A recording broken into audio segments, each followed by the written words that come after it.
एक मिनट वैसा थोड़ा रहा हूँ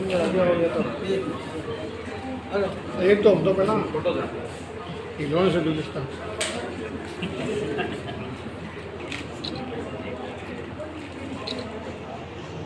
ये ना खुला पड़े कनेक्ट कर लेंगे।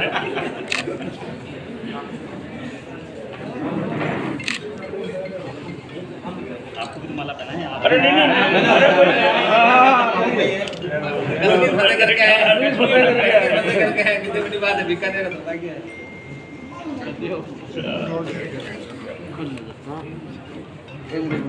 वो देखियो तो एक मोमेंट हो साहब साहब बच्चों का मजमुआ है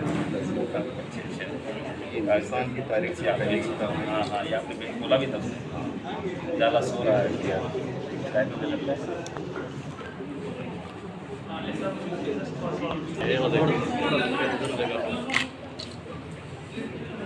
तो पीछे से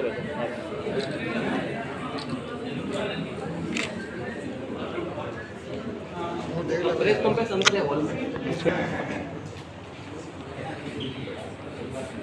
सूफी संगीत का आयोजन भी किया गया। उसके बाद नाद योग का आयोजन कराया गया। इसी तरह किन्नर योग का आयोजन कराया गया। समय प्रयास से एक अवार्ड मिलता है भारत गौरव जो मिला है, और मिला है किन्नर योग के लिए कि किन्नर योग जो है पूरे विश्व में किसी ने ये मुहिम नहीं छेड़ी। और ये मिनिस्ट्री ऑफ कॉर्पोरेट अफेयर्स से ये सम्मान है भारत गौरव सम्मान। ह्यूमन राइट्स अमेरिकन गवर्नमेंट से अप्रूव्ड है। भारत की संस्था है भारत गौरव सम्मान परिषद, मिनिस्ट्री ऑफ कॉर्पोरेट अफेयर्स से अप्रूव्ड है। उन्होंने संयुक्त रूप से भारत गौरव सम्मान दिया है, इस चीज़ को ध्यान में रखते हुए। उन्होंने ये ख्याल करते हैं कि किन्नरों के लिए किन्नरों की हवेली में जाके उनको हेल्थ बेनिफिट के हिसाब से, उनको कहीं हेल्थ बेनिफिट हो उसके हिसाब से योग सिखाया। योग सिखाने के बाद जब उनसे बात की, काउंसलिंग की, तो पता चला कि उनमें और भी बहुत कुछ इश्यूज़ हैं। और जब उनकी पीड़ा सुनी कि उनके पास समाज ने और कोई ज़रिया छोड़ा ही नहीं, ताली बजा के पैसे मांगना, उसके अलावा कोई ज़रिया नहीं है। कहीं आपको एक आधा कोई किन्नर मिल जाएगा जो ब्यूटी पार्लर में चला रहा है, कोई पुलिस में चला गया है, वो लाखों करोड़ों में कोई एक है, लेकिन आम तौर पर किन्नर को हमने हादसे में रख दिया। तो मुझे लगा क्योंकि मैं योग शिक्षक हूँ, मेरे में ये सलाहियत है और कहीं ना कहीं मैं सक्षम भी हूँ कि मेरी इनकम मेरे जॉब से आ रही है, मैं जो योगा कोर्स करा रहा हूँ उससे करा, तो मैं समाज के लिए क्या कर पाऊँ। तो किन्नरों के लिए मैंने फिर धीरे धीरे फ्री योगा क्लासेस लगानी चालू की। और फिर मेरे को लगा कि योगा क्लासेस के अलावा क्यों ना मैं इनको योगा टीचर बनाऊँ, जिससे इनके लिए रोज़गार का अवसर पैदा हो।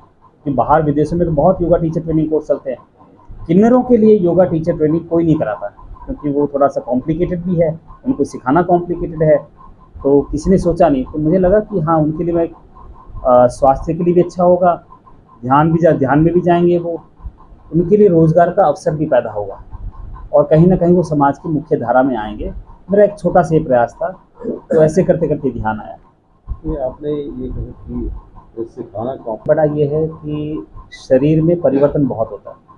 पुरुष का शरीर है और कहीं ना कहीं फेमिनिन इमोशन है, महिला के इमोशन है, स्त्री के इमोशन है। स्त्री का शरीर है, उसमें कहीं ना कहीं पुरुष के या मस्कुलिन इमोशन है। तो इस तरह का जब शरीर होता है वो संवेदन शरीर बहुत होता है, उसमें संवेदनाएं बहुत होती हैं। तो जिसमें संवेदनाएं बहुत होती हैं उसमें दो प्रभाव होते हैं, या तो वो बहुत ऊपर उठ सकता है मीरा जैसे, ठीक है, संवेदनशील है, या फिर अगर उसको सही मार्ग नहीं मिला तो व्यक्ति बहुत नीचे भी जा सकता है।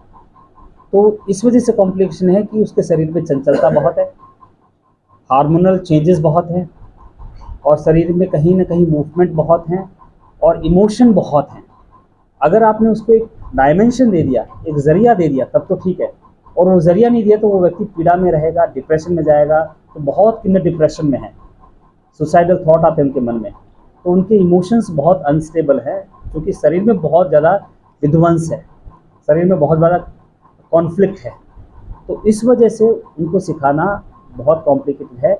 अगर आपने सही तरीका चूज़ कर लिया, उनको अपने कॉन्फिडेंस में ले लिया और सही टेक्निक ईजाद कर ली, तब तो ठीक है।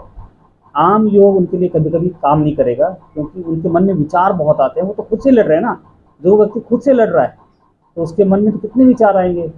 उसके वो कॉन्फिडेंस ही नहीं उसमें कहीं, और कहीं ना कहीं वो धीरे धीरे दूसरी दिशा में जा रहा है, संवेदनशील ज़्यादा है।